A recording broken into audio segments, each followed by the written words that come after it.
UP में mafia पर action लगातार जारी है। अतीक के बेटों पर बड़ी कार्रवाई हुई है। अतीक के 2 बेटों को बाल सुधार गृह भेजा गया है। पुलिस ने सीजीएम कोर्ट में पेश की अपनी रिपोर्ट। तो ये बड़ी खबर आपको बता दें, 2 बेटे अतीक अहमद के जिनको बाल सुधार गृह भेजा गया है और पुलिस ने सीजीएम कोर्ट में अपनी रिपोर्ट भी पेश कर दी है। तो यूपी में माफिया पर लगातार एक्शन जारी है। अतीक अहमद जिसका कनेक्शन उमेश पाल हत्याकांड मामले में सामने आया, उसके बाद ताबड़तोड़ एक्शन। अतीक के गुर्गों के खिलाफ प्रशासन का बुलडोजर एक्शन जारी है और कई जगहों पर अवैध इमारतों पर बुलडोजर भी चलाया गया। बुलडोजर के जरिए उन इमारतों को ढहा दिया गया है। और इस सब के बीच अब बड़ी खबर जो मिल रही है उसके मुताबिक अतीक के जो 2 बेटे हैं, क्योंकि वो नाबालिग हैं और ऐसे में उनको बाल सुधार गृह भेजा गया है। और इस बीच एक और बड़ी खबर आपको बता दें, और बड़ी खबर है कि मुख्तार के एक और करीबी पर बड़ी कार्रवाई हुई है। गाजीपुर में माफिया के करीबी के घर पर जमींदोज करने का एक्शन हुआ है। कमलेश सिंह प्रधान के घर को ढहा दिया गया है।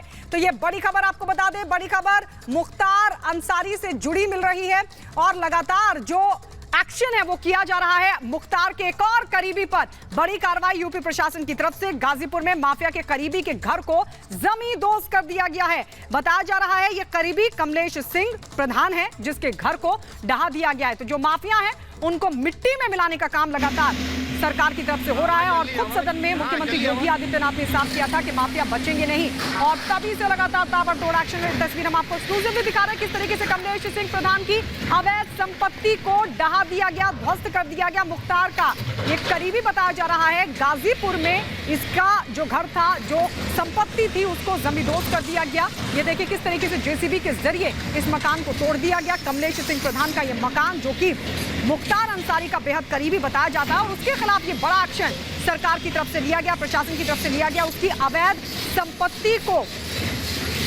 संपत्ति पर बुलडोजर चलाए, घर पर बुलडोजर चला दिया गया और उसकी तस्वीरें आपके सामने एक्सक्लूसिवली लगातार, चाहे अतीक अहमद माफिया हो या फिर मुख्तार अंसारी, उनके करीबियों पर, उनके गुर्गों पर लगातार एक्शन जारी है। और उसकी तस्वीर हम आपको दिखा रहे हैं गाजीपुर से।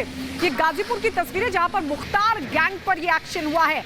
और अब जो जेसीबी चली है, जिसके घर पर चली है, उसका नाम है कमलेश सिंह प्रधान, जो कि मुख्तार अंसारी का बेहद करीबी बताया जाता है। और लगातार मुख्तार अंसारी और अतीक अहमद के गुर्गों पर एक्शन लिया जा रहा है। और इसी कड़ी में एक और पर यह बड़ी कार्रवाई हुई जब जेसीबी पहुंची गाजीपुर और प्रशासन की मौजूदगी में मुख्तार के करीबी के घर पर बुलडोजर चला दिया गया, ध्वस्त कर दिया गया इस घर को, जो आप तस्वीरों में देख रहे हैं। जेसीबी वहां पर मौजूद है, कई जेसीबी पहुंची मौके पर और उसके बाद ये बड़ा एक्शन लिया है।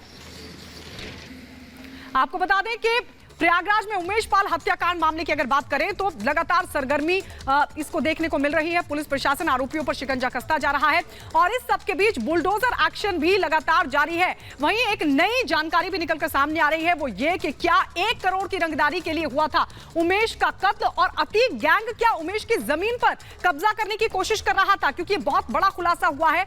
आइए इस रिपोर्ट के जरिए आपको दिखाते हैं और क्या कुछ जानकारी इस पूरे मामले से जुड़ी मिली है।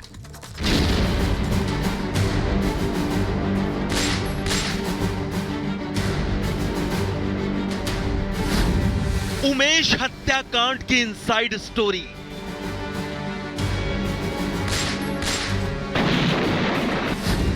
हत्या के पीछे 1 करोड़ की रंगदारी।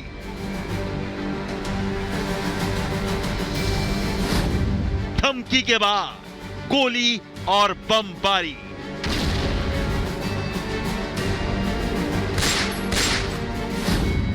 उमेश मर्डर, कब्जा, रंगदारी का चक्कर।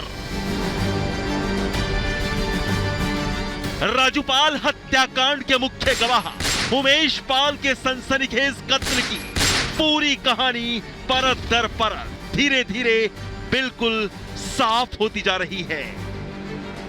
गवाह उमेश पाल की हत्या की वजह क्या है, उसके मर्डर का इशारा किसने किया और कहां से मिला, ये सब उमेश की हत्या के 1 हफ्ते बाद सामने आने लगा है।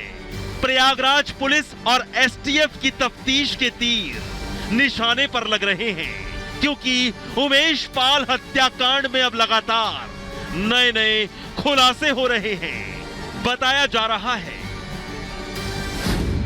कि धूमनगंज में उमेश पाल की करोड़ों की कब्जाई जमीन को छोड़ने के एवज में 1 करोड़ रुपए की रंगदारी मांगी गई थी और ये 1 करोड़ की रंगदारी उमेश पाल से किसी और ने नहीं बल्कि माफिया डॉन अतीक अहमद के गुर्गों ने मांगी थी। सूत्र ये बताते हैं कि उमेश पाल की हत्या के पीछे वजह रंगदारी थी। प्रयागराज के धूमनगंज इलाके में एक प्रॉपर्टी थी जिसका ताल्लुक उमेश पाल से था, लेकिन कहा यह जा रहा है कि इस प्रॉपर्टी पर कब्जे के लिए, इस पर घर बनाने के लिए अतीक के गुर्गों ने उमेश पाल से 1 करोड़ की फिरौती मांगी थी और बाकायदा इसके लिए धमकी दी गई कि अगर फिरौती नहीं दोगे तो तुम्हारी जान ले ली जाएगी। पहले 1 करोड़ दे दो वरना इस जमीन को भूल जाओ। सूत्रों से मिली जानकारी के मुताबिक हत्या से ठीक 1 साल पहले उमेश और माफिया अतीक के बीच दुश्मनी की शुरुआत हुई थी। दरअसल 24 अगस्त 2022 को उमेश पाल ने प्रयागराज के धूमनगंज थाने में माफिया अतीक समेत उसके 4 गुर्गों के खिलाफ नामजद मुकदमा दर्ज करवाया था। एफआईआर में अतीक अहमद, खालिद जफर, मोहम्मद मुस्लिम, दिलीप कुशवाहा, अबू साद को नामजद किया गया था। इनमें खालिद जफर वही शख्स था जो असलहों से लैस होकर उमेश पाल की जमीन पर कब्जा करने के लिए पहुंचा था। उमेश पाल को धमकाते हुए अतीक के गुर्गे ने कहा था कि अतीक भाई का आदेश है कि पहले 1 करोड़ रुपए दे दो वरना इस जमीन को भूल जाओ। अगर 1 करोड़ रुपए नहीं दिए तो मारा जाएगा। लेकिन उमेश पाल ने माफिया अतीक को रंगदारी देने के बजाय एफआईआर दर्ज करवा दी थी। इससे साबरमती जेल में बंद अतीक बौखला गया था। उमेश पाल ने रंगदारी देने से मना कर दिया और एक एफआईआर में इस बात का जिक्र भी किया और शायद यही लोग फिर इसके खिलाफ षड्यंत्र बनाते हैं। उमेश पाल को घेरकर जान से मार दिया जाता है। बताया यह भी जा रहा है कि जिन लोगों ने हत्या की इस रंगदारी के लिए वो भी अतीक के बेहद करीबी थे, अतीक के गुर्गे थे, शूटर थे और जब वो उमेश पाल के पास गए धमकी देने के लिए तो उन्होंने ये बात कही कि अतीक भाई ने कहा है कि अगर प्रॉपर्टी चाहिए, प्रॉपर्टी पर कब्जा करना है तो उसके लिए 1 करोड़ रुपए की रंगदारी देनी पड़ेगी। और उमेश पाल ने जब रंगदारी देने से मना किया तो इस हत्याकांड को, इस जघन्य हत्याकांड को अंजाम दिया अतीक के गुर्गों ने। सूत्रों से मिली जानकारी के मुताबिक धमकी के बाद उमेश पाल का 1 करोड़ रुपया रंगदारी ना देना, इसके उलट एफआईआर करवा देना, ये सब बताने के लिए अतीक के गुर्गे उससे मिलने साबरमती जेल गए थे और वहीं से उमेश पाल की हत्या का इशारा मिला था। जिसके बाद पूरी योजना के तहत 24 फरवरी 2023 को दिन दहाड़े उमेश पाल की गोलियों से भूनकर और बम मारकर हत्या कर दी गई थी। और अब प्रयागराज पुलिस और एसटीएफ मिलकर उमेश के कातिलों को पकड़ने के लिए दबिश पर दबिश डाल रही है। Bureau report, Republic Bharat.